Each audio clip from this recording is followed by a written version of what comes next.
Today's guest is someone I know for about 2 or 3 years now. We met on Twitter, now X, and he was one of the first to invite me to be the guest of an episode for his YouTube channel, one that I strongly recommend. His name is Jason Beaubier. He has a MA in Science of Religion, but his education made him also a theologian, an archaeo-astronomer, a meditation teacher, a writer, and a storyteller. For over 20 years, he has dedicated many hours studying subjects like both ancient and lost civilizations, the nature of reality, infinity, psychology, symbolism, harmonics, sacred geometry, comparative theology, Asian meditation, tantra and yoga traditions, voice and breathing methods. So, without further ado, here is our talk in full. Jay, how are you today? Good, Ricardo. Good to talk to you again. It's a pleasure. It's a pleasure. Thank you for accepting the invitation. So, if you have to give us an introduction to what you're going to talk about today, what would you say? What I would say is that it's a story that a lot of people are trying to tell right now. And a lot of the minds who are trying to tell it aren't great storytellers. A lot of them are mathematicians and frankly autists, who struggle with communication a lot of the time because it's a really uh, complex basis. The whole thing it's about complex equations, differential equations, and the relationships between things. So there's a lot of people trying to describe it, and they all have different language. And so what we want to do today is try and frame it with simple language that more people can understand and approach the subject. Sure, sure. Why did you call it a cosmology of love? I think because fundamentally, the cosmology that I'm proposing, which is fractal and holographic, is about birth of objects and the emergence of objects as birth systems, reflective in the equations that are used to model population growth. And because it's those fractal derivative uh, equations, the model is one that each new thing that emerges comes from the relationships of other things. So the universe didn't just emerge out of nothingness, it emerged from another universe.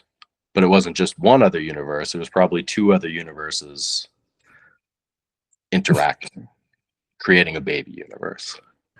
I see. I see. I was about to ask you how and why two universes, but now it's perfectly clear. But you think it's the electromagnetic forces of interaction that create these babies? I think it's at a fundamental level, it's just the interaction. We can think of it in terms of just yin and yang. We can think of it in terms of electromagnetism and its effects. And you'll see that a lot of the people discussing this put either electricity as primary or magnetism as primary or the two of them together as primary. Um, and so there's always that coupling. There's always a coupling of two things interacting with each other. And a lot of things emerge from the coupling of electricity and magnetism. Yeah. Sure, sure. I said electromagnetism because that's what most people will understand. Because in essence, I would say the energy of both of them interacting created the new universe. Because it's a mixture of things. It's just not electromagnetics. There's other levels of, to me, of course, you will answer after, but I think there's both physical and non-physical levels of energy to create that interaction. What is your opinion on that? Yeah, I mean that's kind of the fundamental question between classical physics and quantum physics. Is everything a wave or is everything a particle? And how do we bridge that gap, that's the crux of the question. And we have to do that through really higher advanced mathematics and topology to really figure out how a point becomes a line, and then a line becomes a curve, and a curve becomes all these other shapes until we get to a sphere. And then the sphere is kind of the emergent mathematical construct of all these other smaller mathematical constructs. And I'm going to use a lot of like bad descriptions of things for anybody who's a mathematician out there, because I'm not a mathematician and that's not who I'm talking to. And they're more than welcome to correct anything I say or comment, and understand that I'm just trying to give a general perspective of the path that people need to follow it to get clarity in this investigation. Sure, that was exactly my point. I don't think that it can all be explained by mathematics. Do you? Well, the words that we use to describe things are not math. They're ideas. And we need ideas and definitions, and that's certainly the other fundamental part of the question. There's a lot of there's a lot of phenomenon that are going to be defined differently in the coming decades. We've thought about them in a certain way, and now, because of the math that we've learned, we're gonna and honestly just the visuals that we can see on computers, we're going to start thinking about things differently. Time and just phenomena is going to become more multifaceted and multi-causality based, and I think that's inevitable. So, just because of the amount of information that's out there. Sure. So, in essence, the physics that we know today can only partly explain what we see, right? Or the past of in a cosmological fashion, because I see them every day coming up with a new breakthrough that they can't explain because it contradicts what it was predicted before mathematically. And I do think that mathematics on their own, without adding some metaphysics, without adding some other fields of energy that are not considered in a mathematical way, will not be able to explain all that we see. That's why I always found your idea so interesting, because although you use mathematics, you add a component that I would almost call it spiritual, but you add a component to that explanation that is included in your mathematics. Yeah, I mean, my background, my master's degree is in comparative religion, the science of religion and spirituality. That was where I started on this journey in terms of trying to define a story that helps humanity pull itself together for the next coming age, because obviously religion is what gives people the most definition for the last couple thousand years, until the scientific industrial revolution started eroding traditional faith. And I never wanted there to go against, well, I think I did probably originally, was much more scientific orientated and anti-faith and anti-religion. And I, started my approach as a scientist and as an atheist. And, you get older and you learn a little bit more and you get less arrogant and you come around to certain ideas and the utility of certain ideas and the limitations of certain ideas. And all those things come together to make you a little bit wiser when you come to middle age, and realize that there's a lot of utility to religion and spirituality, not negating any of the bad things that happen. Any institution with power becomes corrupt eventually. We just have to keep refreshing things. And so that's the goal of my work, is to refresh things, refresh people's spiritual inspiration. And we have to incorporate the science of modern physics and modern understanding, because otherwise people just have to stick their head in the sand, and that's not what inspires people.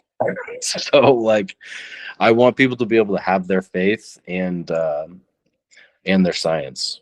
And so yeah, I definitely speak from a more, I started all this with the spiritual in mind, and I only later moved to the math, trying to grasp it at a next level so that I could speak to the scientists. Sure. I understand that you see all of this as a succession of cycles. What can you say about that? Yeah. You know, there's quite a few people in our community who understand, you know, the great year and the cycle of time, and we're getting to a better understanding of it, but it's still very linear because there's epicycles and cycles within cycles, and the harmonics don't always perfectly overlap. And so people want to have like a really simple set of a circle that is just a static circle where every 12,000 years the same exact thing happens or the reverse thing happens. And it's not like that. It's that there's a bunch of cycles that are very similar in length or derivatives of the larger cycles. And so they create subharmonics. But because the system is always growing, they don't align permanently. They align sometimes, and then they grow apart, and then they align again. And then eventually that growth creates breaking points of chaos and contractions. The growth has to contract in order to maintain the seasonality of all cycles. Everything is in ups and downs, and that's why I say it comes back to that fundamental like yin yang relationship. And this is like, again, what I wrote my thesis about. It's, you know, you can think of yin and yang as 1 and 2 or 1 and 0, um, because it's fractal, and the numbers in a platonic kind of idealized form are ideals. You know, they're not, when you take it from a Buddhist perspective, like nothing is whole and singular and unique. You know, like I'm one person, but if I cut off my arm, am I still a whole person? You know, those are the kind of thought experiments you do in Buddhism. And once you start going down that path of actually analyzing existence from those traditions, those religious traditions, and the study of consciousness in Buddhism, you start seeing that numbers are just idealized platonic Sure, forms. sure. You with your description, you created an idea in my mind right now. Is it the yin and yang, the small black and the small white dot? Are those the fractals between the two energies that are about to converge in the middle and create a new yin and yang? Yes, they are always separate and touching. They're always separate and together. You know, it's the Vesica Pisces. They're overlapping, right? And it's where they overlap and where their energy fields interact that a child is born. You know, like when a man and a woman make love, it's like two planets. They don't collide. They roll around each other. A little bit of energy is exchanged, and then later something emerges. And that's the way that I see asteroids being born from moons and moons being born from planets. Okay. So how would you explain our moon, for instance, inside that category? Or do you think that the moon was born somewhere else and then captured? Because I think you make room for both. There's not absolutism in your ideas. Yeah, I think that with what I'm proposing, which is essentially the elimination of the giant impact hypothesis of lunar formation, I think that there's a physics in there that can be sussed out to explain all of those in a way that's kind of past the conventional theories of them, and it basically involves expanding and contracting planets. So once you factor in that two planets that are similar in sizes, once they come in close contact with each other, because they both have a Roche limit that's similar distance apart, there's a fair chance, I think, that one of the planets actually starts expanding. But in terms of the moon, my rough estimate, or most likely hypothesis, or scenario for the moon, is that the Earth and moon came from Saturn. And so in the paradigm, the way that I would describe it is that the Earth, or Gaia, or Theia, whatever you want to call it, before Earth was a moon of Saturn, and it got too close to another moon of Saturn, say Mars, and because of that, a giant piece of Theia, Earth, got ripped off and created the moon. Yeah. And then because of that, because there was another moon around the moon, that destabilizes the Earth around Saturn. And because it's obviously interacting with Mars, the two of them get pulled away.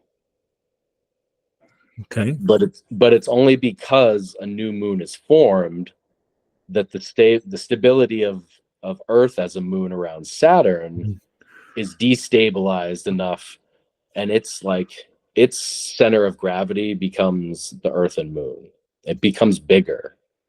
It's like the Earth and moon is a two-body system. It's not just the Earth, right? Our center Yeah. of gravity is the barycenter. So once there's a moon, all of a sudden that same the 100% of mass has a much larger footprint. So you know what I mean? With Yeah, if a absolutely. piece of it gets torn away, is now circulating, it's effectively expanded its size, Yeah, and so indeed. that causes it then to drift away. And the planets would come out of the sun. The planets would come out of the sun. The sun would emerge from another sun, and in order for our sun to escape that sun, the planets had to be born. So, would you say that, considering the shape of our galaxy, for instance, or any other spiral galaxy, and the way it swirls and apparently seems to come from the middle, you would say that that was the mother of the entire thing, what's Yes, in the center? yes. I think that the center is the mother, that we all emerge from a mother. And that's why it's a cosmology of love, No, because it is. it's about the mother and the mother love, and then that relationship between the mother and the children object is what holds everything together. Together. Yeah, I Yeah. see, I see. But And again, it crosses time and space. It's that spooky action at a it's distance. The true. mother knows when something happens to the child, because they're tied together from this emergence. Sure. But do you think that beyond humans, and I'm not considering other intelligent form lives that might exist, I'm just as if it was just us, outside humans, do you think that the cosmos, that mothers that you speak of, would consider time anything else than movement? With the mothers themselves, Yes, because we check on time by the sun and by our clocks and by our phones and so on, but time is but movement. And if we take off the human mind trying to analyze everything, if things are just what they are, to those central consciousness centers that are the mothers, in this case we're talking about the center of the Milky Way, for instance, do you think that those entities see time beyond anything but movement?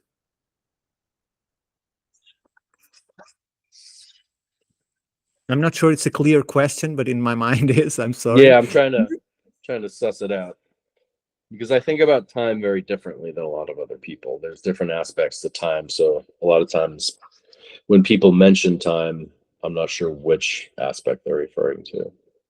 Um, In this case, I'm talking about the relation that we use to identify time as a space time. It includes movement. It's the movement that dictates the time, because the movement has its speed, and speed dictates the speed of time, how fast it passes or not, according to the rest of it. I mean, I think that that's a very masculine way of approaching time.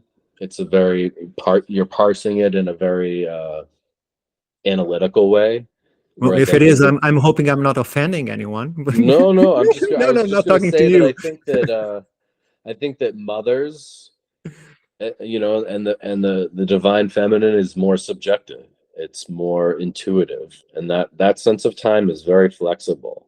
So, in that sense, I would refer to the metaphor of the difference between the way the mother feels when they're with their child and when they're not. And when they're with their child, time expands and it lasts, it goes on, and it's beautiful.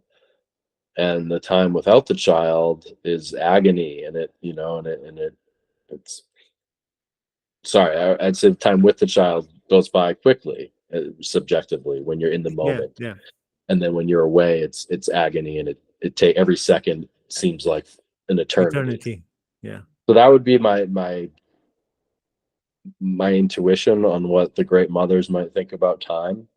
And I think that actually it's apt, because I think that wisdom that children are what make life and the universe uh, not fall apart. You know, it's what keeps us grounded. It's what slows time in the in a into regularity. And it's kind of like a weird. I've been trying to figure out the metaphor of this and how to talk to people about it, because it's kind of convoluted. But when you're young and you don't have a kid, you don't have regularity of time, and because of that, it's harder to grow. You can be reckless, you can do whatever, but you're not consistent. And it's usually in the consistency that we grow and expand. And so when you get a satellite, like when the Earth has a moon, that stabilizes our axial tilt. And that gives our seasons regularity. And that's what allowed life to flourish on Earth. And so it's the stability that children brings in terms of time cycles that is what's important. That's Hmm. kind of the wisdom there that we need to realize, is that the derivatives, they slow the entropy. Um, because effectively what it does is, instead of me just flitting off all my energy, I pass my energy to another being. And in passing my energy to another being, um, the universe doesn't die. The universe continues to grow through next generations.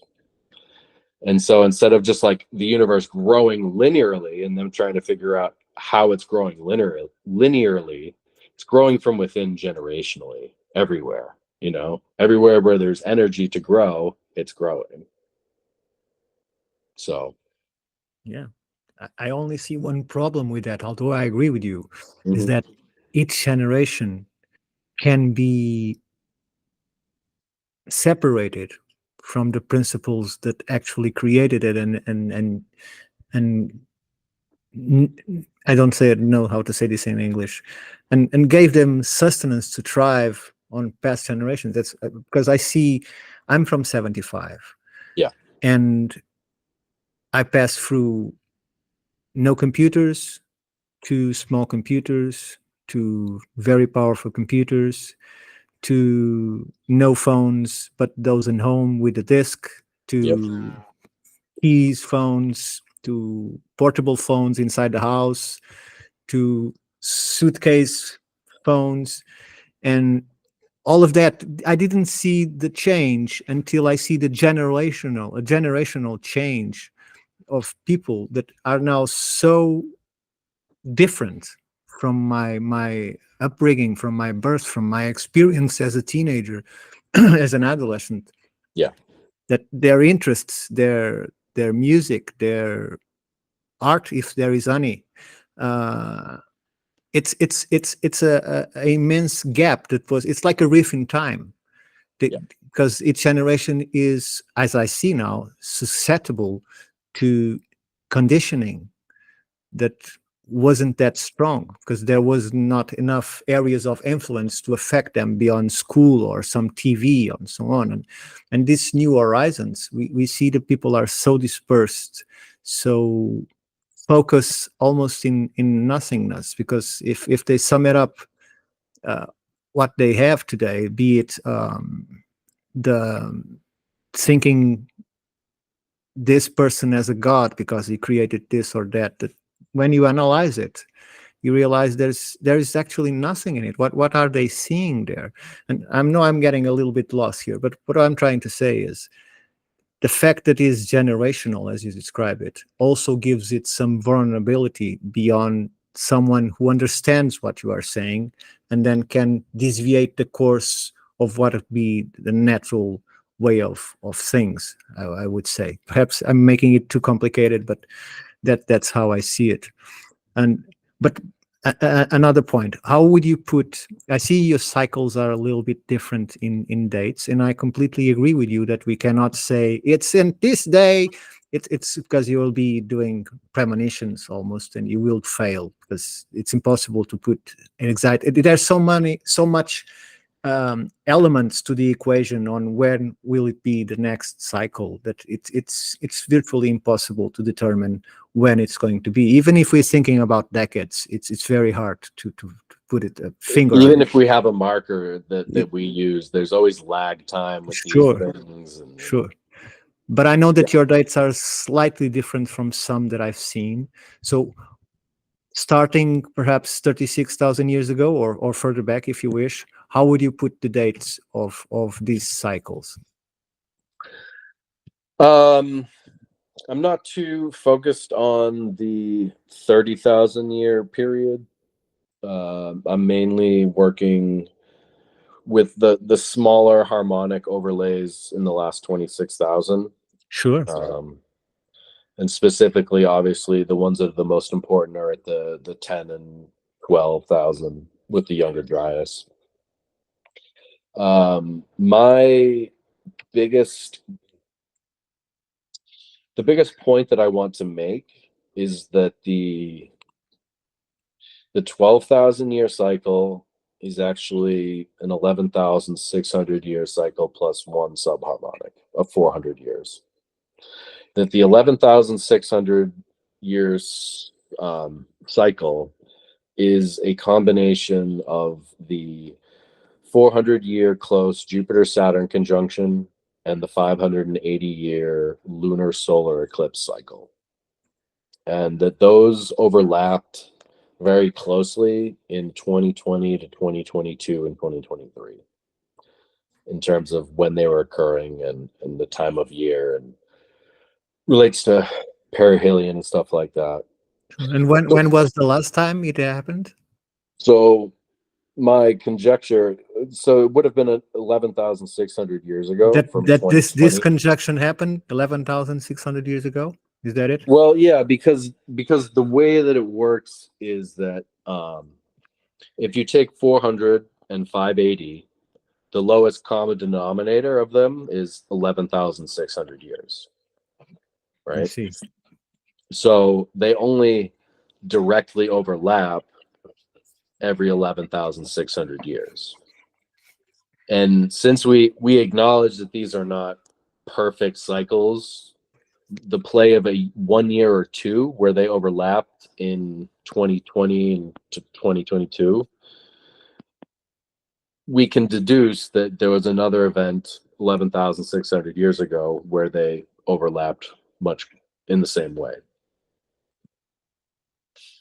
And so because of that, and because of so much of what I do is tied to the moon and lunar cycles and lunar tides, in particular the effect of the moon not just on the east-west tides, but on the north-south tides. And the driving force of high latitude conjunctions and eclipses drives huge tidal surges. And these huge tidal surges are most likely the thing that causes calving events and stops the AMOC from cleanly circulating, and is what helps flush out large chunks of fresh water into the ocean during the melting periods. And so if we look back to like 10,800 years ago, that was approximately when the Earth was at its greatest axial tilt with the northern hemisphere towards the sun. And so there's a convergence between, you can see that the Younger Dryas is like 1,200 years, and the 1,200 years is, again, it's 1,160 years, right? Plus 40 years.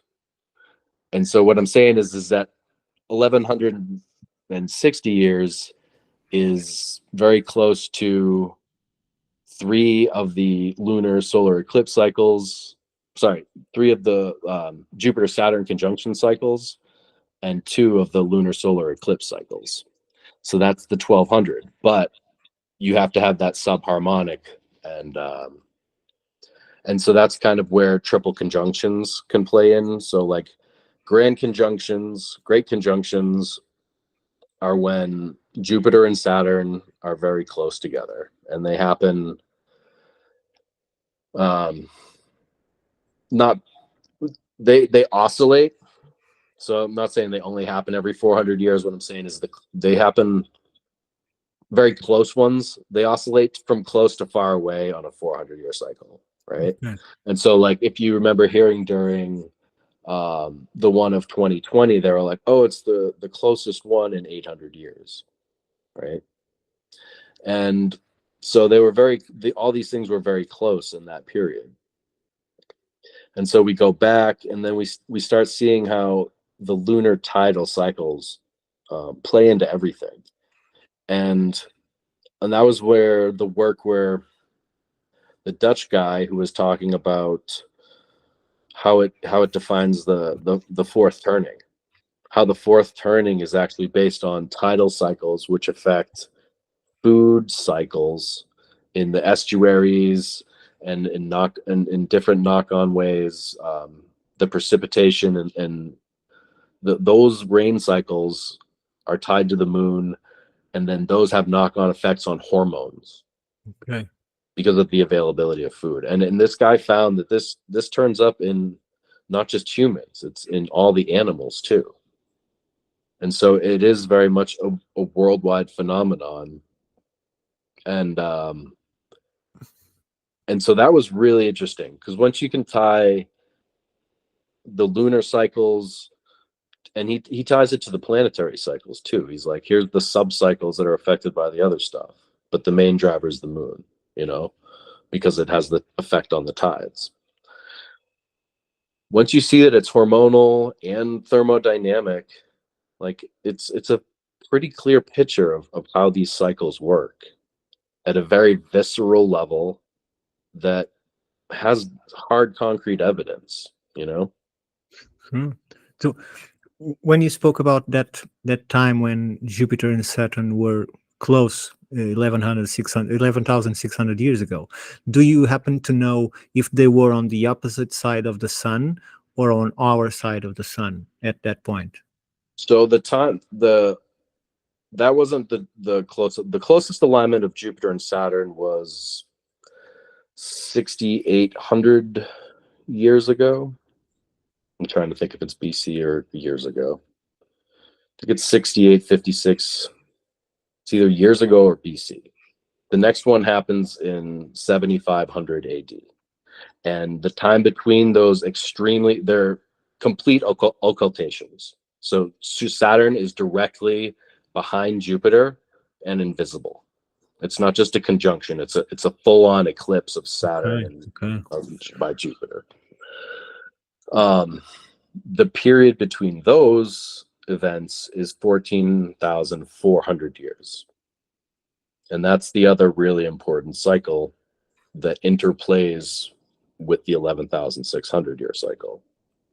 And add them up, what do you get? 26,000. 36,000. Yes. I was just curious because you said it was the point where the the axis was pointing the north, the most inclination to the north possible, to the sun, and That was, gathering, that was yeah, 10,000. yeah, Yep. and join that with a possible Jupiter Saturn conjunction behind the sun, it would explain not only the creation of objects that would come into the sun, pass by, create a reaction of the sun, and then create what I try to explain the younger dryas with. Instead of being a comet, instead of being a solar flare, I do believe that something happened that created an SME, that it's not a CME, it's an SME, that it's a surface mass ejection. It's a part of the Yes. sun that is ejected. Yes. We've seen something similar to this happening with some strong comets falling into the sun. Yes. So if a large object or a few large objects would pass through the sun coming from behind and were then interacting with the sun, creating the SME, breaking the objects in smaller pieces, you would have not only the heat necessary to melt the caps by a glance blow of those SMEs, you will have the comets that fell, and you have the volcanology that happens not only because of the SME, but also because of the impacts. So I think that would explain the whole scenario without having to pinpoint it was just this or it was just that. I do believe it's a conjunction of things that you added a new level, or I'm trying to guess, to try and see if they it is in fact a new level of complexity to the whole situation of how Yeah. it happened. Yeah. And the surface mass ejection is the language that I've been moving towards in terms of the cosmology of it, because I don't think that they emerge whole unless it's from a gas giant. I can't imagine a core of a whole, like a round planet, actually being ejected. But I can see it, the surface mass ejection, being ejected like in a nuclear type mushroom cloud and then forming very rapidly from that Sure. as it coalesces. But yeah, what you were saying about the multi-causality is essentially what I've been trying to push, is that the the the eruptions from the sun are caused by, and in order to balance the solar system, and it's the distribution of heat and the plasma and all that stuff, and Earth being in the habitable zone because it's in the band where the water forms. I think that there's much more likelihood that it has a an effect on the sun, as much like, you know, the four planets that have a gravitational effect at all on the sun are Jupiter, Saturn, Earth, and Venus, right? Most of that is Jupiter, a little bit is Saturn, and then there's a little bit from Venus and Earth. But Earth and Venus are closer, and Earth is in the habitable zone where there's water is capable. And so I think that there's some, probably some plasma connections that happens between the Earth and Sun that are subtle. You know, they're hard to, Mm. for us to grasp what's going on right now. We know so little about astrology. I mean, astronomy. So much of it is guesswork, and our best guesses are, you know, they are what they are. That's the way science works. We shouldn't fault scientists for not having all the data. You know, like that's just part of the Sure, process. sure. Um, but yeah, it's there was something I was going to say. Yeah, the event that stands out to me is the alignment where Earth is opposed to all the other planets near Capricorn, and that happened in 5455 BC. And um, I think that that was likely a big solar flare that happened at that time. And I think there's a Miyake event around there. It might Yeah, have been. I was about to ask you, isn't there a massive It doesn't volcanic align up. eruption? It doesn't Volcanic align up eruption. perfectly, but there were a few around that time. So it's probably something that we'll have a better grip on in terms of the timeline and causality, because a lot of it is also, it's not just the alignment, it's the coming into the alignment or the leaving the alignment or the square after the alignment sometimes, Sure. which is like it causes the release. Sometimes the alignment is like the It's it's stable point. it's like a cobweb. You keep sometimes it breaks right on the point. Sometimes it stretches and holds, and then it breaks. And it's not always the same density or the same resistance. It depends Yeah, on each event. See, yeah. my my previous guest was Brian Dobbs. Hmm. He's the writer and the director of the Red Planet Blue about Mars, and he Yeah. spoke with a lot of academics, high renowned ones, including. And how do you see Mars? Do you see it before the Earth? Do you see it contiguous to Earth, or do you think it has never been life in it, or water at least? I think How that it does it probably, fit on your How does it fit on your idea? I don't give it too much focus.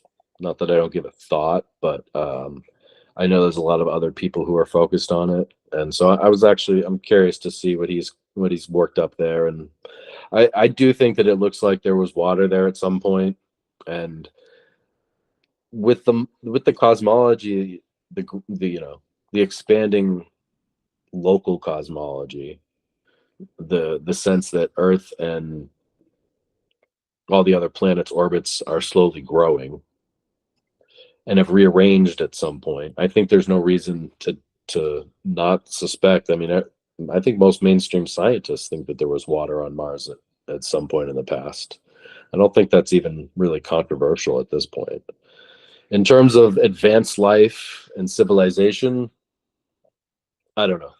Time will tell. You know, Sure, sure. there's I all was more. that stuff My with the question was more on the sense of how he got destroyed, how he got that barren. Besides ah, the life, right. how do you fit on your cosmology the fact that it seems that to me it was previous to Earth in my conception. I think it's oldest because when we look at the past with the Earth, especially when we consider it without a moon, we have a planet that is incapable of having higher forms of life because its speed rotation was massive, be it when you're in your idea still closer to its mother, or as it is today. It doesn't matter if it rotates that fast. It has spin winds constantly above 3,000 kilometers an hour, massive movements of water, so it's very hard for life to develop. But Mars seems to have stabilized sooner somehow.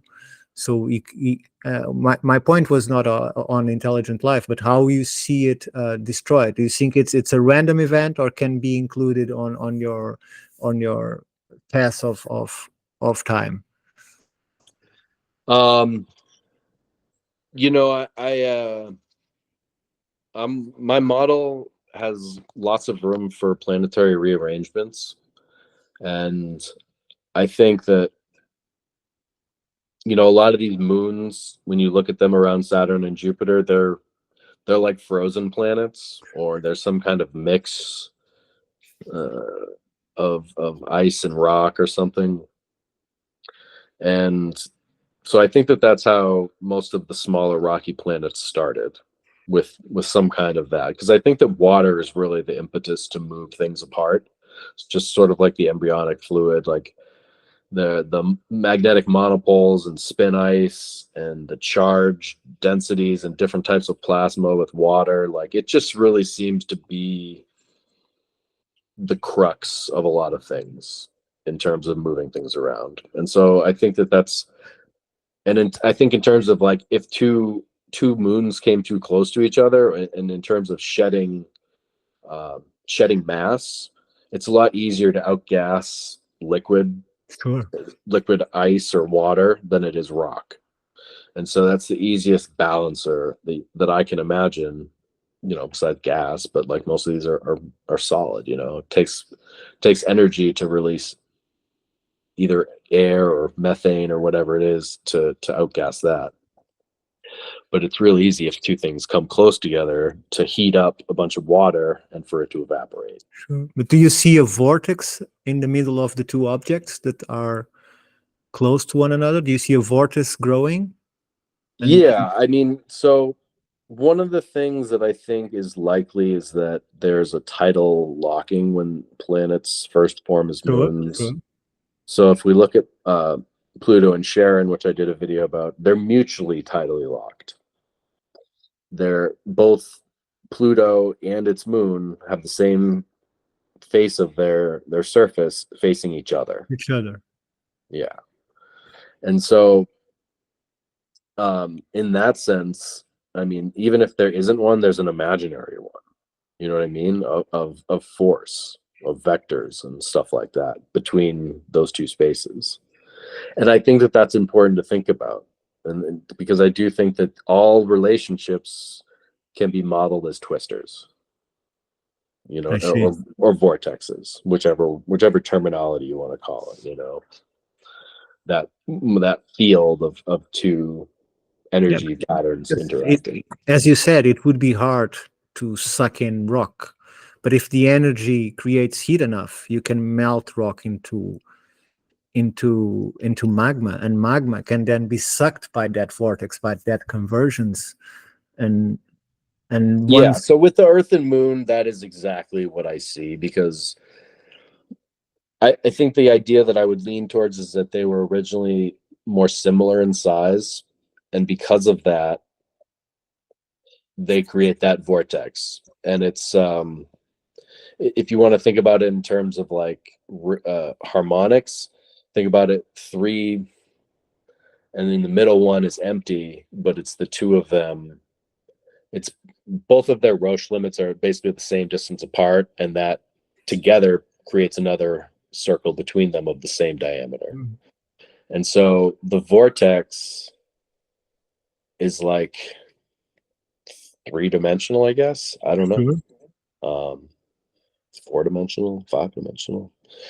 So yeah, and so that's what I think, that in terms of later development and the vortex between the two, it's more temporary in terms of when there's an elongated orbit, and say like the moon has a really eccentric orbit that's long, and when it comes in close, just like when a comet comes in close to the sun and pieces of it come off, that's an escape mechanism. That's like you're coming in hot and you got to like blow off something, and now I'm Yeah. lighter and I can get away. And I think Pressure release, that's, almost like a pressure release. it's a pressure release, pressure mass release, because all this is related to pressures, like it's not just mass, it's pressure. And so like when I think about higher dimensions, I think about pressure and density. Like those are the dimensions that I want to incorporate into the four that we're already using, of length, width, height, and time. I'm like, cool, put in pressure and density. Those are my next dimensions that I want. And so like in my model, those in the Lorenz model, which is about vorticity and storm formation. That's what the guy who found it, he was trying to model storms and the vorticity of storms. And so I'm trying to apply that to a 3D, 4D to circular thing, and see that the math actually reflects that as well. But the variables in the Lorentz equations are pressure and density, viscosity, and so they're much more visceral. They're not just like abstract. Sure, and To me, they create a field of movement, like you were saying earlier. yeah, a field of interaction according to all those that you described Yeah, in as a whole, and they create a field of interaction. right.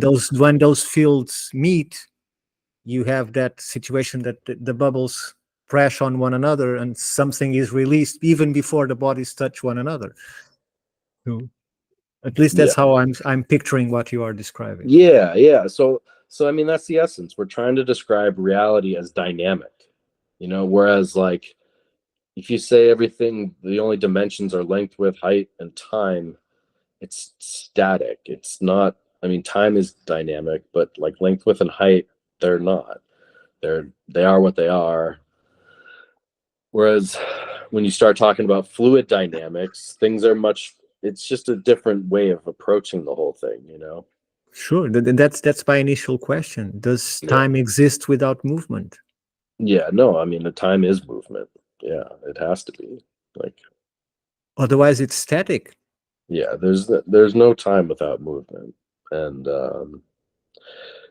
different people have very. There's a lot of people with really interesting takes on what time is and how time operates in consciousness. And I get really confused and lost by some of the rabbit holes people go down trying to follow them. I try really hard and I like to respect everybody's views on these things, but sometimes I'm like I have my own understanding of it, my own assumptions, and it's people have some really unique things because they're trying to solve a very difficult question, and that is what is time, right? And so, like I said earlier, there's different aspects of time. There's the phenomenon of time, there's the perception of time, and those are very different. The perception of time can be very different depending on how you're what you're Even doing, right? yeah, even your emotional level can determine Right. the length of time. And then is I have one friend who's talking about how different people can exist at different times in their lives and how they can relate. And I'm trying to grasp all things he's saying about it. But for me, like I think everybody's on their own timeline, you know? Like I don't think that there is one reality. Sure. There's the physical world and universe, and that's one definition of reality, right? Reality is a very sticky word. It is, It's a very sticky word, and people use it very especially haphazardly. especially when we experience less than 3% of it. Yeah, So we don't experience even that much. okay, let's put it lower. And I was putting it politely, but yeah, um, and consciousness is the same thing. There's a lot of different aspects to consciousness, and people are like, no, consciousness is everything. I'm like, what do you even mean by that? I don't know which consciousness you mean, which aspects, which part, Yeah, and but anyway, so for me, like let's just say it, subjectively speaking, everybody's on their own timeline, and everybody has their own reality, and everybody's timelines and realities are separate and conjoined. They overlap, right? And so it's like the whole no man is an island, like, and this is the way I think about emergence, is that we're all emerging together, and as we emerge we become slightly separate, but we can't necessarily extract ourselves from our origins. And so we're like leaves on a tree, we're each living in our own branch and blowing in our wind, and some of us get more wind and some of us get less wind, um, and some of us came before others, and we all eventually fall and die. We're all following the same path of growth and life and death, but we just are different parts of the tree and see different aspects of reality. Some people just see the other leaves and the branches. Some people see the sky. Some people see the ground. And but fundamentally, we all emerge from the same thing. And so when people talk about consciousness being primary, I don't understand how they can come to that conclusion, honestly. I understand how consciousness is primary, but I also know that when I'm dead, I'm not conscious as far as we define consciousness. You know, if there's something else, then it's something else. It's not what we define consciousness as. It's not sensory perception, you know? And I know that's hard for a lot of people. And coming from a Buddhist background, it probably even sounds weird to a lot of people. But um, Well, I agree with you. It's not sensory perception. right. Well, and you know, if you look at the That's 8 only the forms of Buddhism, yeah, there's 3 other types besides the 5 sensory perceptions. Those are 5 consciousnesses. Then there's the underlying ground consciousness. Then there's Buddha consciousness, and then there's, you know, other aspects. But I mean, what is that? It's awareness. Awareness is the ground, right? And then the higher one, the Buddha nature, is like you're all knowing, all seeing, and you're tapped into all things. And that's something that's beyond words. it You is. know, Yeah. both of them are beyond words in a way that like you can only experience them. And again, experience comes down to being in the body. So the way you know, we talk a lot about things like the magnetic excursions and how that affects genetics and evolution, right? Like our consciousness is emergent from our planet. You know, like the all the different things that go into making a coherent planet go into making coherent beings. And so for me, like I know that not everybody does. I believe in the general outline of evolution, and that, you know, I think that the reason we're here now is because the stability is here now. The climatary stability has been building for 2.5 million years to the point that we're at now, and that like this is the rare moment in the history of the Earth It is. It where is. the climate is stable enough that advanced civilization emerges. When we look out in the cosmos, we see that it's not as common as we would hope, and I'm sure that it's out there. But I think that this is true for all planets in the evolutionary stages of civilizations, that without the moon, you don't have the climate stability. And then the moon only reaches this perfect eclipse proportionality a couple times during its evolution, right? If even more than once. So when the moon was closer, 50, 100 million years ago, these eclipses looked very different. They weren't the perfect proportionality of 108 that everybody's so mystified Sure, by, sure. you know, and they're constantly slowly evolving and growing. And so eventually, you know, that's chaos is going to emerge again on the Earth and Moon. And whether that's in 1,000 years, 10,000, or 100,000 years, our planet will become uninhabitable for advanced civilization because of extreme weather. Sure. And do you think that the moon will keep on escaping, or it will reach a point where it will stretch the cord to the maximum, and it's going to start receding? It's a good question. Um, According to what my calculations show in terms of timelines, um, which, you know, there's a lot of room for interpretation and certainly much more refinement of possible. I consider what I've done and laid out with my timeline very rudimentary work that needs to be built on and expanded by people with more knowledge, more AI, more math skills, and certainly more evidence. More evidence will clarify the timeline that I proposed and the mechanism of all the timeline. And you asked me about the retreat of the moon. So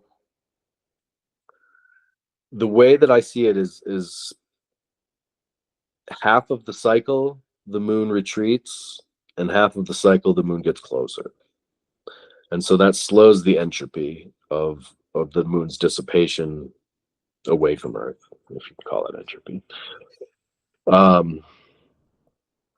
And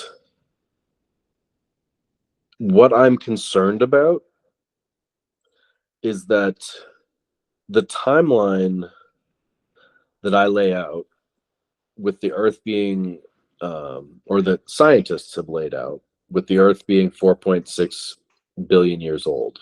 Hmm. Now that's only Earth years. That's not Jupiter years, right? It's Sure. not 4.6 billion Jupiter years. We need to make that point clear. It's only Earth years. Now, if Where that it is number, today, is that what you're saying? Where it is yeah, today? Okay. yeah. I mean, it's the same time period, but I'm saying that it takes Jupiter 12 years to go around the sun, 12 Earth years to go around the sun once. So it's only a twelfth of that in terms of Sure. age, in terms of Jupiter years. What concerns me most is that in the paradigm that I'm proposing, in which the logistics bifurcation diagram is the basic map of how these interactions unfold. The Feigenbaum constant is really important in there, because the Feigenbaum constant defines when things bifurcate and split into two different periods instead of just one. And that's essentially a type of chaos. It's when it goes from stable growth to chaotic growth. That's 4.669, right? Okay. So the chronology of the solar system that I see is one in which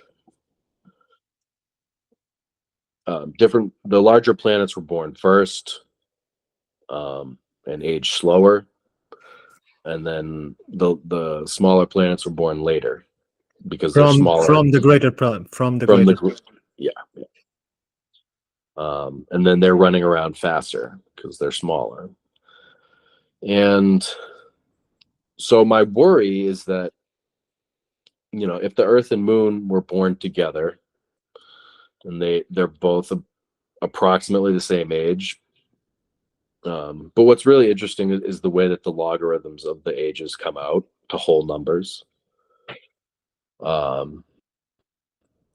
That's kind of hard to explain though, so we'll skip over that. But I'm worried that there's like 128 million years left between the Earth and Moon stability, and that 128?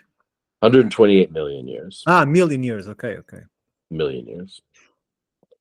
Now that's not something to be concerned about tomorrow, Sure, sure. but it wouldn't necessarily be, it would be something that builds. And so um I think that the 64 million year period is important, as a harmonic of some of the other numbers.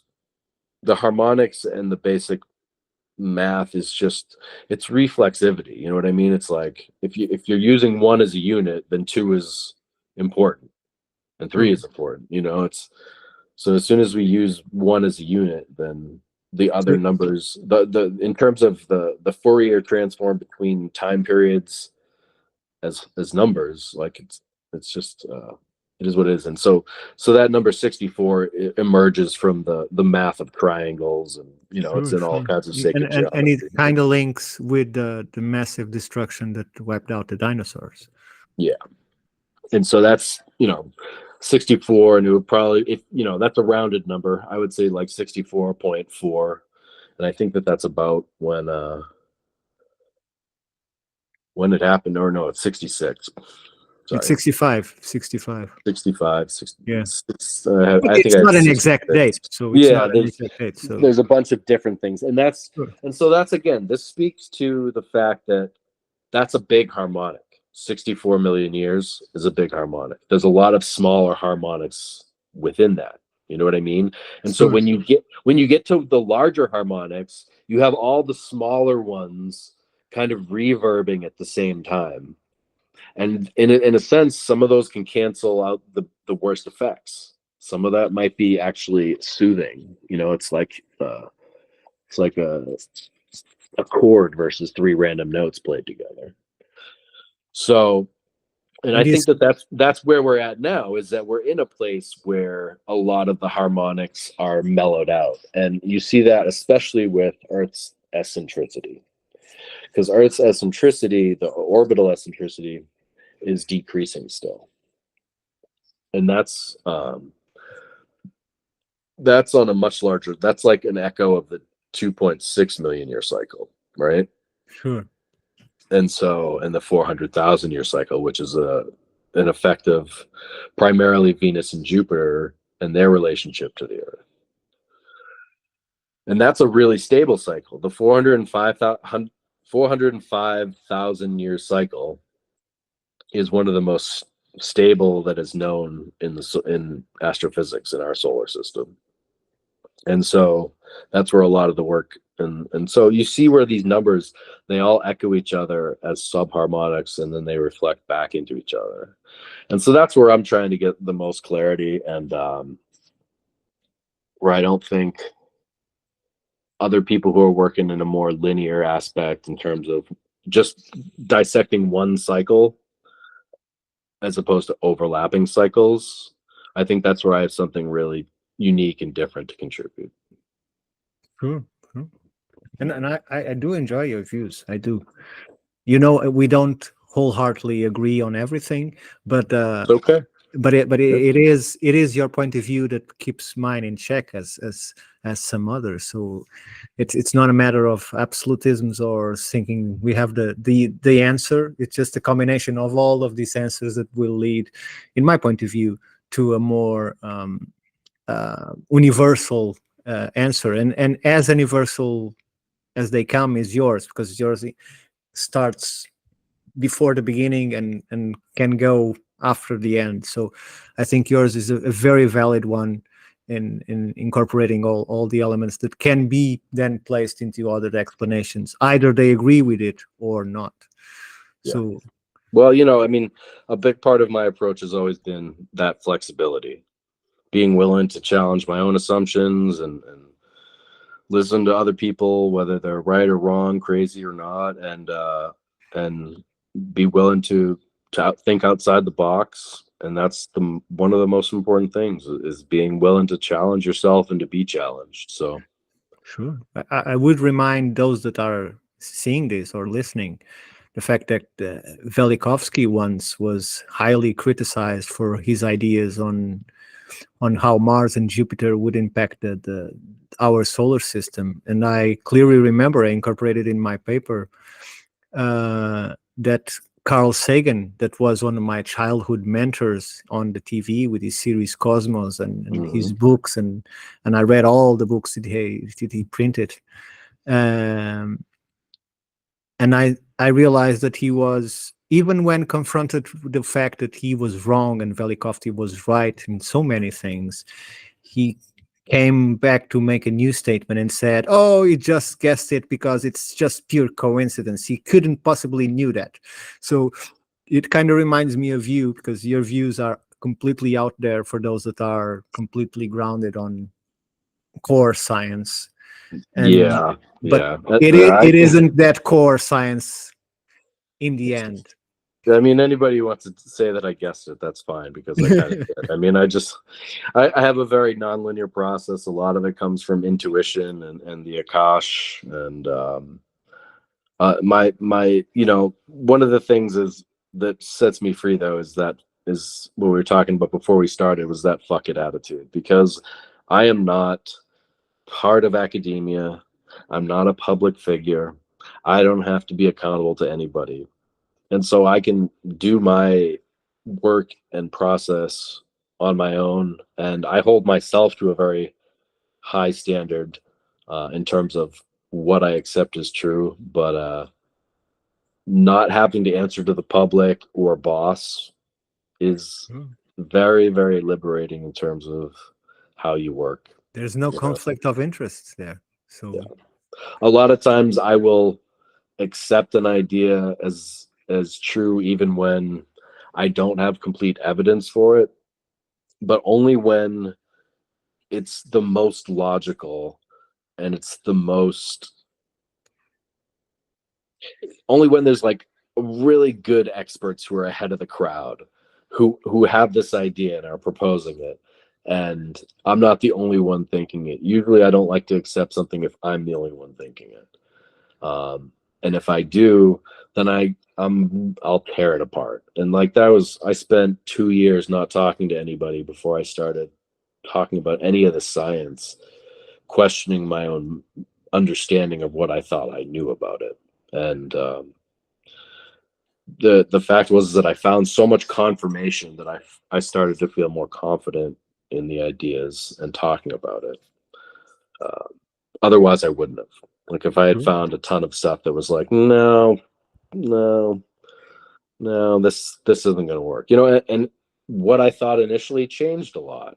Being adaptable is really important, especially when there's so much information coming at us so fast now. Like so much of what I do is based off of discoveries in the last 10 years or 5 years, and it's like, of course, nobody else has heard of it.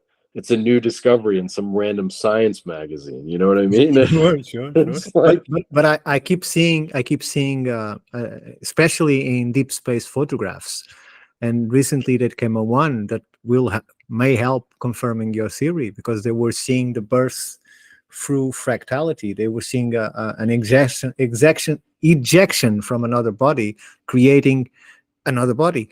So, and I remember you posting it. So you're not that far from the truth, at least in the macro scale. yeah, So hopefully. I mean, there's still there was some evidence of an accretion formation happening or something, but it's so hard to parse those deep space, and we still have pretty sparse evidence of what really happens and how planets form. But I think that it's just more logical to think that they happen as events as opposed to magic clouds falling together. I don't know. I just don't understand creation. I get what they're saying, but I don't think that they're explaining it well enough that it makes sense to me. And I think that there's just a simpler explanation. sure, but I would say that accretion is part of your theory. It's just not called as accretion because you see those elements agglomerating and creating something from mothers, but they conglomerate and get together and create. So that Yeah, part, I would call that part accretion, yeah. if I There, may. honestly, yeah. No, I think that in my theory, like we said about the different options for the moon, and how it was formed or captured or whatever, there's room for all of them in what I'm proposing. And in fact, like when I started sitting down to write the book about the moon formation, I basically said that it could be a combination of all the theories out there with what I'm proposing. Like you could actually have capture with a small collision and surface mass ejection from a fissure. Like you could actually, there's a way to tie them all together into a multi-part story, basically, as opposed to, because they're not factoring in the Earth coming from Saturn. And once you think about how that happens, and you think about the moon formation as it's a series of steps of events, and because of that, you can tie those different things together. And that would be why we see evidence of these different things and have such conflicting evidence, because the story is more complex. It's not single causal. So hopefully, like I don't want to be someone on the fringe screaming in the wind. I would love to be able to talk to like the best scientists out there in a very like cordial way, and propose ideas and bounce ideas off them, because they're the only ones who can really take what I'm saying to the next level. You know, like I can do so much. I can write books, but like unless real scientists get wind of this idea or propose it themselves, which is what I suspect would happen eventually, um, just because I think it's inevitable. Like I try to look for the most inevitable conclusions, and I think that they're going to get there, and it's happening faster than I thought it was going to. I thought it would take a lot longer, but just more and more information every day. I mean, especially the telescope, and it's beautiful what they're coming up with. So, Sure, sure. Look, I will take the opportunity to say that to those that don't know that you have a very good YouTube channel with many of your ideas there exposed in videos that I think are easy to understand with the graphics you put and the explanations you give. So I would put the link in the description for everyone that wants to go and check you out. Do you have anything you want to promote? Do you have anything new for people to see? at the moment, I don't. Just because I've been in life transition, trying to get my place set up, and then I'm going to sit down and start writing again. I would just I would invite people to take a look at the Nazca Lines videos regarding ocean maps. I looked at your was it your mission statement for the institute, Sure. and good stuff. I was like, oh, nothing about sea maps. It's like you can't have a worldwide civilization without commerce and without getting around and connecting. Sure. So I think that if you know, as much as I want to write all these heavy science books, I don't know that they're gonna gain traction. You know what I mean? Like maybe they will down the line. Maybe they will if something serendipitous happens. But when I think about all the different subjects that I could elaborate on, I think that the Nazca line map of the world would probably be the most interesting to people.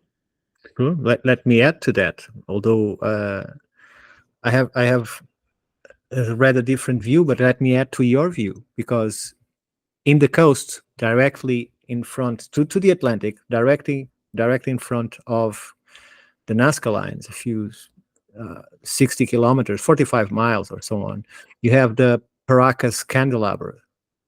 And the Paracas candelabra is something that was scraped into the rock that at that point is almost pure crystal.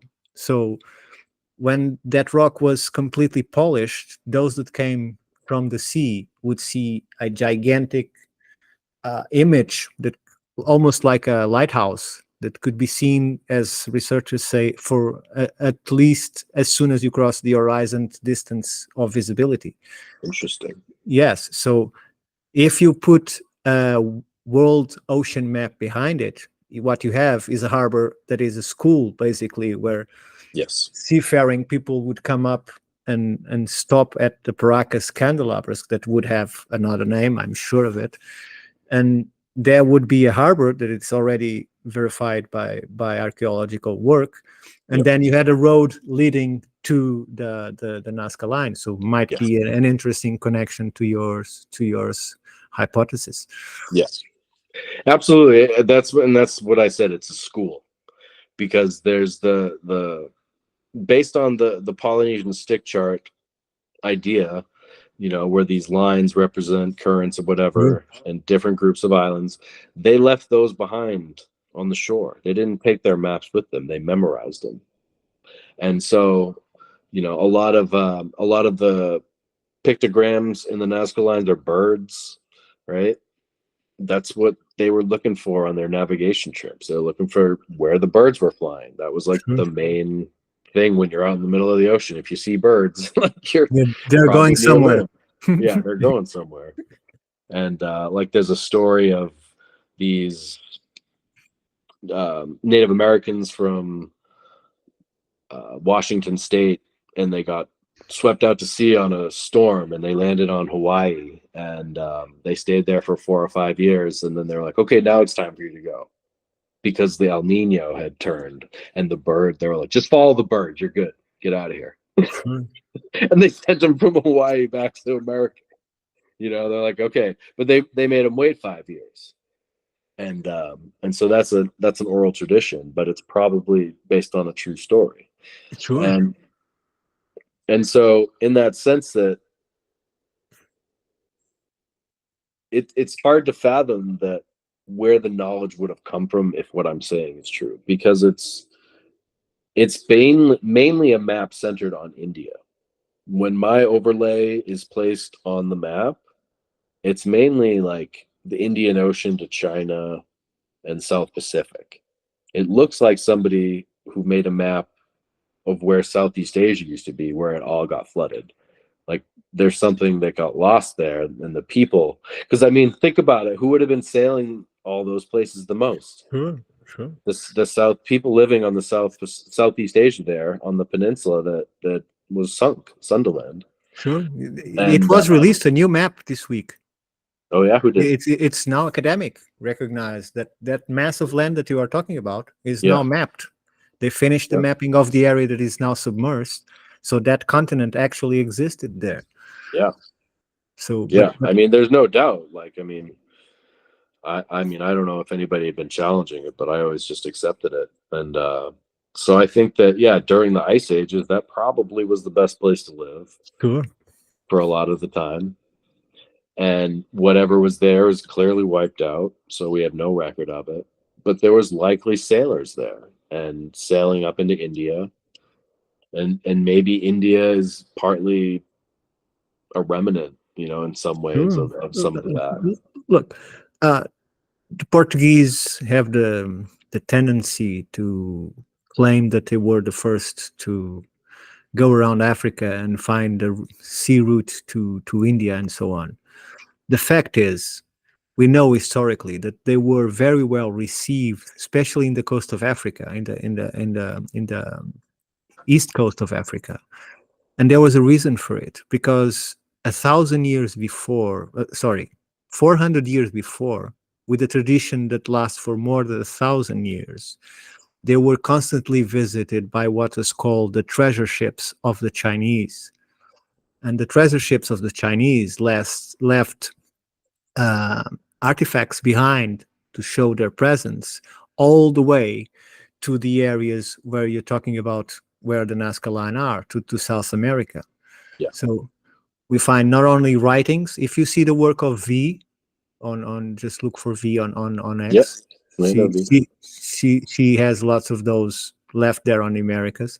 But that was her part. But what I knew already is that the Portuguese were very well received, because when they saw the ships, they thought, oh, it's the Chinese bringing gold and jewels, as they used to be, as our forefathers told us that they used to come here, and we never seen them. So that's why they were well received, especially when they are coming out of the boats offering stuff. Yep. Okay, but the point is, if we go further back to those treasure ships of the Chinese, we'll find the actual beginning of the tradition of the treasure ships, that whose size was somehow between 70 Portuguese caravels. It was massive, massive ships, and these are recorded as far back as 3,000 years BC. Okay, Yep. so it takes time to develop that technology. So Yep. you can go further back and include them in your ideas of the Nazca lines on South America, because it's becoming clearer and clearer by the day, by the academia itself, that Yeah. there were ancient traveling all the way from China to India to the east coast of Yeah. Africa to the Americas. So Yep. either by the Pacific or by the route of the Atlantic. So Yeah, I think China is certainly, and I forget the name of that culture there in the South. That was the ones who had huge ships. They were really big, powerful navy back like 3,000 years ago or 3,000 BC. I forget which. But there's certainly the chance that this map has Chinese, but it appears to be Asian either way, whether it's Sure, Chinese or Indian. sure, But sure. yeah, but it's someone who had sailed the whole world, and mapped the whole world in this with using this technique. And the original Polynesians were, or the last wave of Polynesians came from Taiwan. That's where a big part of their lineage comes from. And so, yeah, I think that there's a good chance that whoever, Yeah, and you have the long-term relationships between the Olmecs and those from Rapa Nui. yeah, yeah, So yeah. And again, we have to consider that there was a huge loss of landmass in the Pacific, and we really have no idea what islands disappeared. Like, we can make some guesses now, but we're still yeah, finding islands. We haven't mapped all the ocean. Thank God they're finally doing Project Seafloor, and they're going to have like a really good map of the ocean in the next few years. if the Uh, military allows. I think it's a public endeavor, Yeah, scientific. but you But have yeah, the I mean, case obviously, some things will be hidden, just like with Google Maps, but we'll at least have more than what we have now. You know what I mean? because the Azores region, for instance, where no matter the debate on Atlantis, that's not the point at all here. The point is there was a huge mass of land there that we now only see the tops of the mountains. That's what the Yeah, islands are the top of yeah, the mountains. right. So and the map there, the seafloor there is one of the best mapped in the entire planet. The Yeah, problem is it's where NATO and America does their submarine exercises. So mhm, we have no access to the maps of that area. right, So right. uh, if you're telling me that there is a public project that's going to map the seafloor, let's see what they bring up. I'm looking forward to see it, of course. But I was They trying to always they always let some stuff out that they don't know about, and we figure out. sure, sure. But Uh, well, what I was about to say, and I forgot for the second time. Oh yes, is that when they estimate the 400 meters of sea rise, they do not include the isostatic and the eostatic movements on that equation. They yeah, only calculate the water. They forget right, that when you take water of the ocean, the bottom of the ocean comes up. yeah, And yeah, when you put water on the ocean, the bottom of the ocean will go down. yeah, So 400 meters could actually be, depending on the area, vary up to 1,000 meters. yeah, Because in the area of the Azores, you have three plates, yeah, and the three plates are very plastic. yeah, So in the Pacific, you have the same thing. yeah. So where the plates are meeting, you could have huge difference that cause that sunken mass of land disappear with just the 400 meters of water. I've spent a lot of time on this one, and I've gone back and forth, and obviously, I was intrigued by the idea of the Eye of the Sahara at first, and still find it, curious and all that. But obviously, it was in the past the Pillar of Hercules. Like, it is. That's what Point. Plato says. My problem with the Azores as Atlantis was always that it's supposedly unpassable by mud, which was why I like the spot in southern Spain there, the in the Anna Park, Donda Anna Park. Yes. I like that. I think that one makes more sense. But I definitely think that the Azores were settled by the Atlanteans regardless. It obviously would have been a great stopover point to get to anywhere else. They would have found it. And we have evidence that people were there, that there's all these brick Oh, walls, there's catacombs and stuff. no, that there's more than that. Sorry to interrupt you, but I have Oh, there's posted. tons of evidence. Yeah, I didn't Yeah. I didn't mean to be dismissive at all. No. The fact is, they try to tell us that the Portuguese were the first to settle there, that Right. no one before the Portuguese has ever settled there. Yeah. But now we found not ancient sites, but megalithic sites on Right. the Azores Right. on Madeira Islands.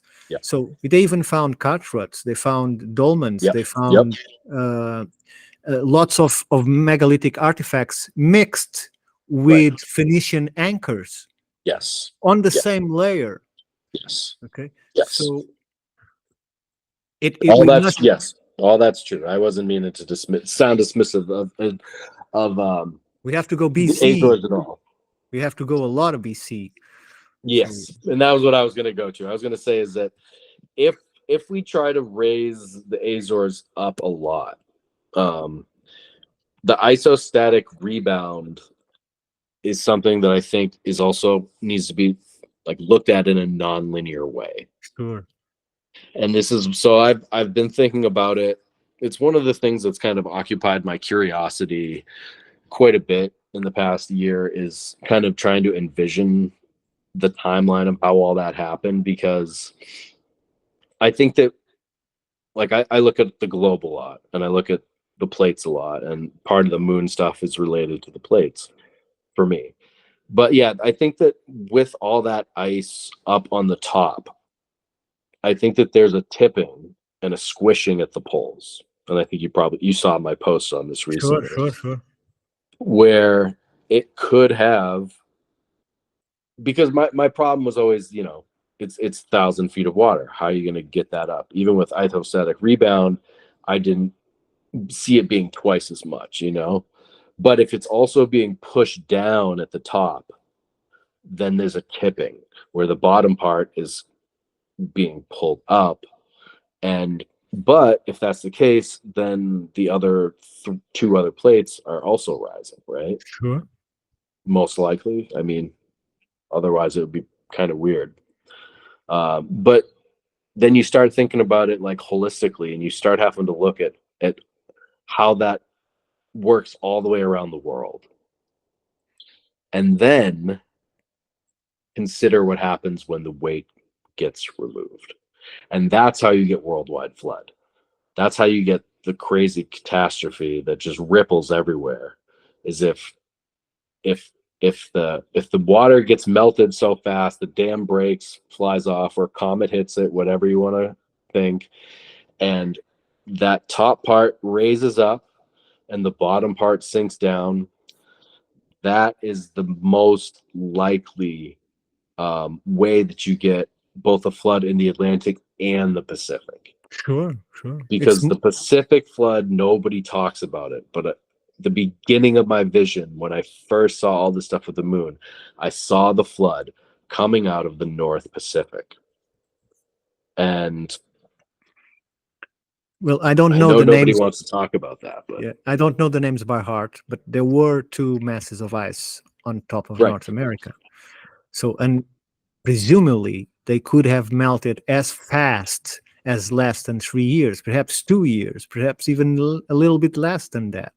So when you consider the amount of weight being released from the land and the amount of weight being put into the bottom of the ocean, the fact is the North America is still rising today. Most people don't notice. It is still rising today from that weight release. So Yep. imagine how much it was rising when it came off. Yeah. So earthquakes, fissures on the land, because not all the parts of the land will have the same elasticity. So it will break in some points. Right. So, and in the case of the Azores, it's exactly as you were saying, because it is where it's very plastic.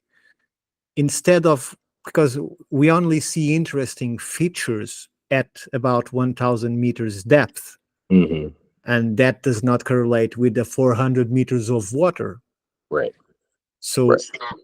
but And when we add on, another thing to factor in is that the ocean currents probably broke down, also and so cold there, water entering, yeah, there's no chance. yeah, and the flow breaking down, weather patterns changed. I don't know, like to me, it looks like the Pacific stayed more full, and it's almost like the Atlantic kind of drained. You know what I mean? Yes, exactly. And so yeah, it's possible that with all that tipping and weirdness that The Eye of Sahara could have been more wet for part of that. You never know. I mean, like, it's really, it's hard to imagine any of it, but it's more likely that it's from an earlier period when it was wet, in Sure. my opinion, just from the evidence. But if the ice melted really fast and there was a flood in the Atlantic and the Pacific coming from the north, this is a case that I made in my first video as well, is that the water coming into the Atlantic most likely came down the Gulf of Mexico, right? And then hooked um, Sure. to the east, and that's directly across from the eye. And then, in my opinion, the water from the Pacific also got tsunamied down south and around Africa, where it then came, some of that water came up into the Atlantic for a time, you know? Sure. Sure. And then because it comes up, it meets that other water flowing east, and it, like I said, I call that the tsunami double whammy, Sure. um, of the melting of the ice and North America tipping. Sure. And so we have to really, like you said before, it's like we have to bring in all the different factors, um, and see how they're working together. The sun, the shifting, the impact. And again, my theory brings in the impacts, which isn't really my it's not my go-to explanation for the melting of the ice caps, but I don't discount it at all. Just I don't want to get into the debate.